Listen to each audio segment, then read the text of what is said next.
MA B.Ed की 2002 में, तो उस टाइम हम एक लाइन में होते थे, सबसे ऊपर होते थे भी अब हमारी नौकरी लगेगी। लेकिन वहाँ पर या तो जात पात के आधार पर नौकरियाँ दी जाती थी या पैसे के आधार पर दी जाती थी। राहुल गांधी टक्कर दे पाएंगे?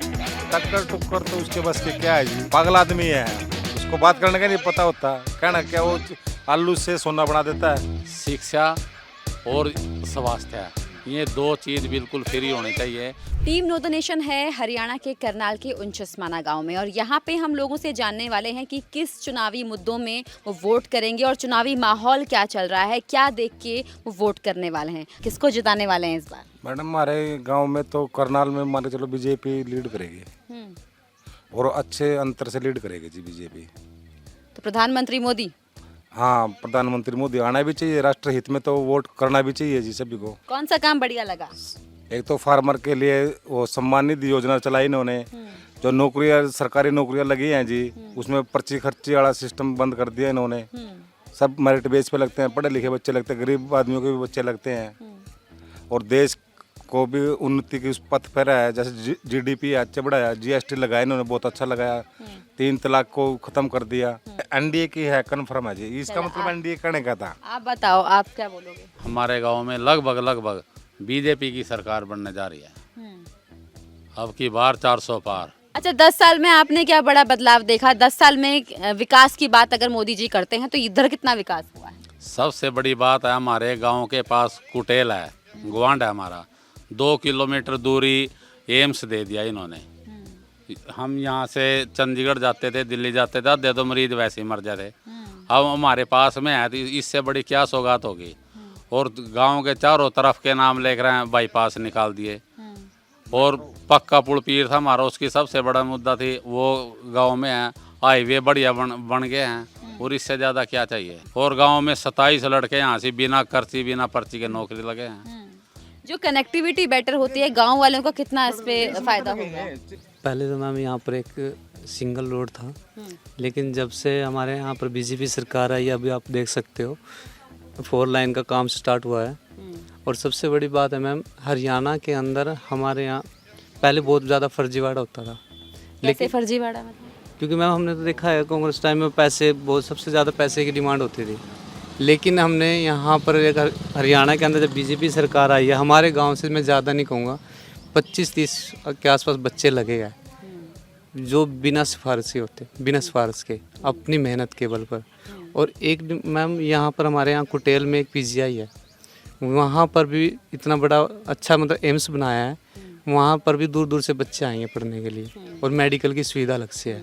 इससे पहले हॉस्पिटैलिटी में क्या क्या चीज़ें थी यहाँ पे? हॉस्पिटल की सुविधा, अगर मैं चिकित्सालय की बात करूँ तो क्या था? एक सिविल हॉस्पिटल था छोटा करनाल के अंदर ही, और ना एक ट्रामा सेंटर तो था ही, और उसमें कोई फैसिलिटी नहीं थी, कोई डॉक्टर नहीं थे। अब ये एम्स आ गया, उसके बाद करनाल में मोटिवेट कर दिया हॉस्पिटल, मल्टी फैसिलिटी का हो गया हॉस्पिटल। ये सारा 10 साल में ही हुआ? नहीं, मेडिकल में तो खैर यहाँ ठीक हुई, तरक्की हुई है। ये दीनदयाल उपाध्याय मेडिकल यूनिवर्सिटी है, ये इंस्टीट्यूट भी नहीं है, यूनिवर्सिटी है। इसको अच्छी मतलब यहाँ के लोगों को अच्छी इस तरह मतलब कुछ भी लगा लो। 1500 बेड का हॉस्पिटल बनाया जी अभी यहाँ पे, ये तो स्टार्टिंग है, अभी तो फेज 7 बाकी का इसका, अभी फेज 1 कंप्लीट हुआ है, तो ये तो जाके बनेगा 5000 बेड का हॉस्पिटल है यहाँ पे। तो ये सब बीजेपी की देन है जी।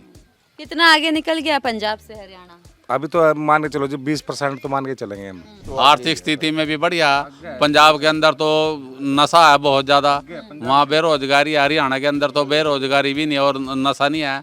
यहाँ के इतने बच्चे मेडल लेके आते हैं, पंजाब में बताओ कितने मेडल आते हैं। अच्छा, स्पोर्ट्स में भी काफ़ी आगे है हरियाणा, स्पोर्ट्स के लिए कितना ध्यान दिया गया है सरकार की? स्पोर्ट्स के लिए पूरा ध्यान है, हमारे गांव के अंदर इतना बड़ा स्टेडियम बन गया है, बहुत अच्छा। सुमित नरवाल और यहाँ से खेल के गए हैं, जोन से रणजी खेल के गए हैं, और नवदीप सैनी यहाँ खेल के गया है उनचासमाना में। और यहाँ पे लेडीज कोच है, बच्चे जाते हैं कम से कम भी 500-400 बच्चे, मतलब सुबह और शाम प्रैक्टिस करते हैं जाके। खेलों के लिए बच्चों के लिए कुछ किया है सरकार ने? खेलों के लिए क्या जी, पदक लाओ पद पाओ, तो बहुत अच्छी है स्कीम है ये। और उसमें प्रमोशन भी दे रही है बीजेपी, जो भी डायरेक्ट भर्ती होते हैं खेल कोटे से। सहमत है इनकी बात से? या बिल्कुल जी, स्पोर्ट्स में कोई दिक्कत नहीं है जी, स्पोर्ट्स में तो सहमत है सब। 10 साल में ऐसा क्या नया देखा जो मतलब तीसरी बार भी बीजेपी को मौका देंगे? 10 साल में तो बहुत कुछ देखने को मिल रहा है जी। रोड एक्सीडेंट इतने कम रोड थे, अब रोड बड़े हैं तो एक्सीडेंट भी कम होंगे। पहले तो यही बात है जी। अच्छा, बीमारियां कितनी कम हुई हैं जी, क्योंकि दवाइयों का फैसिलिटी ज़्यादा बढ़ी हैं। अच्छा, एक ये मान लो एक विकसित भारत की तरह एक बाहर देशों से मिल के चल रहा है।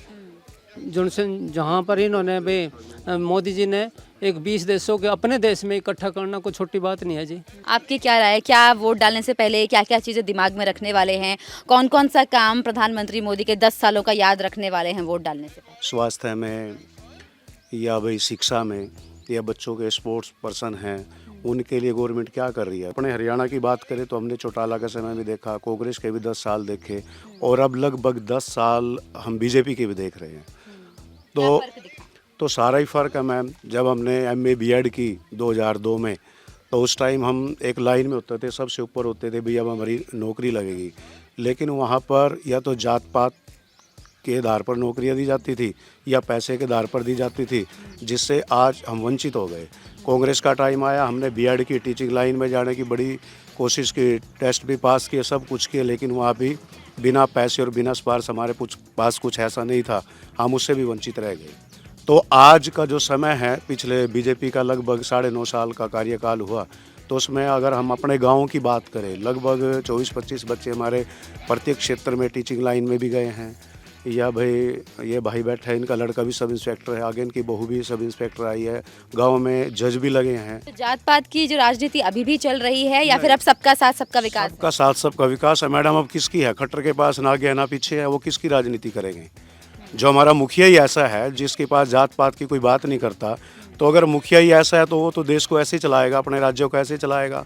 तो हुड्डा सरकार में जात पात की होती थी, क्षेत्र की होती थी, रोहतक चमका दिया, करनाल में कुछ भी नहीं था। आज लोग बात करते हैं भी CM सिटी में कुछ नहीं हुआ। CM सिटी में क्या, जो हमारे 22 लगभग जो हमारे ज़िले हैं, लगभग अगर 4 ईंटें CM सिटी में लगी हैं, 4 ईंटें ही रोहतक में लगी हैं। ये ऐसा नहीं था, पहले 1000 ईंटें रोहतक में लगा दी, यहाँ पे एक भी नहीं लगती थी। देश के लिए मोदी क्यों ज़रूरी है? मोदी इसलिए ज़रूरी है क्योंकि उन्होंने एक तो ऑनलाइन सुविधा कितनी अच्छी की है।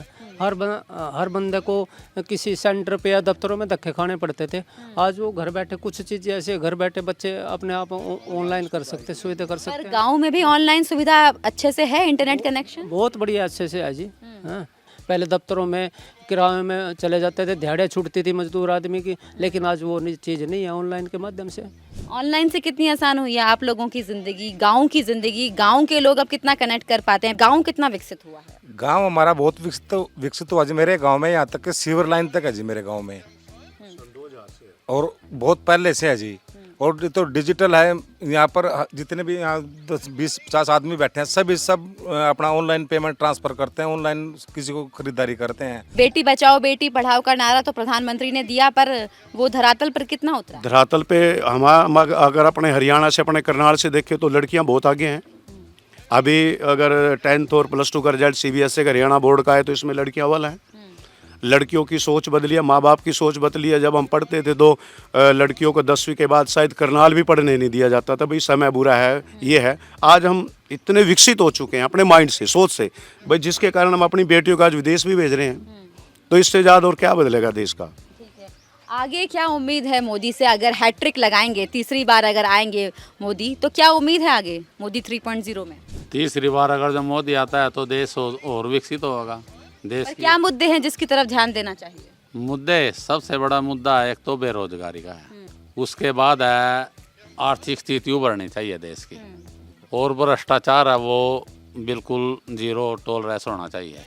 लड़कियां हैं, लड़कियों को प्रोत्साहन मिलना चाहिए, और स्पोर्ट्स के अंदर है उसके अंदर कोटा होना चाहिए, और एक सबसे बड़ी जो चीज़ है शिक्षा और स्वास्थ्य है, ये 2 चीज़ बिल्कुल फ्री होनी चाहिए। अच्छा, विपक्ष का चेहरा कौन? अभी विपक्ष हमारे पास काफ़ी सारे उम्मीदवार हैं, विपक्ष का चेहरा कौन आपके हिसाब से? विपक्ष का तो वही है जी, राहुल बाबा। राहुल गांधी टक्कर दे पाएंगे मोदी को? टक्कर टुक्कर तो उसके बस के क्या है जी, बेचारे की उसकी। बेचारा क्यों बोला आपने? ऐसा युवा नेता बोलते हैं अपने आप को, कांग्रेस नहीं, वो पागल आदमी है, उसको बात करने का नहीं पता होता। कहना क्या, वो आलू से सोना बना देता है, उस और भी ऑप्शन है, और क्या लगता है मोदी की टक्कर देने के लिए विपक्ष में बड़ा चेहरा कौन? विपक्ष तो खत्म ही है जी लगभग। विपक्ष होता तो फिर कंपटीशन अच्छा रहता बीजेपी के खिलाफ। अब दूसरा विपक्ष में कोई अच्छा कैंडिडेट नहीं है ताकि जो मोदी को हरा सके। अब बताइए कौन? अखिलेश यादव भी है, ममता बनर्जी भी है, अरविंद केजरीवाल भी है, कौन होगा प्रधानमंत्री का चेहरा? मोदी जी। मोदी जी। इंडिया अलायंस में किसी को नहीं देखते? नहीं जी, विकास को देखते हैं जी।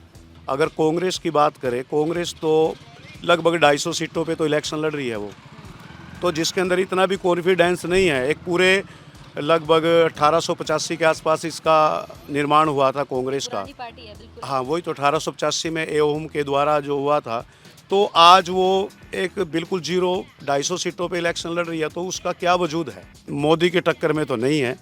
अगर देश का ही दुर्भाग्य हुआ तो भाई फिर हम कुछ नहीं कह सकते। चलिए, धन्यवाद हमसे बात करने के लिए, बहुत बहुत धन्यवाद।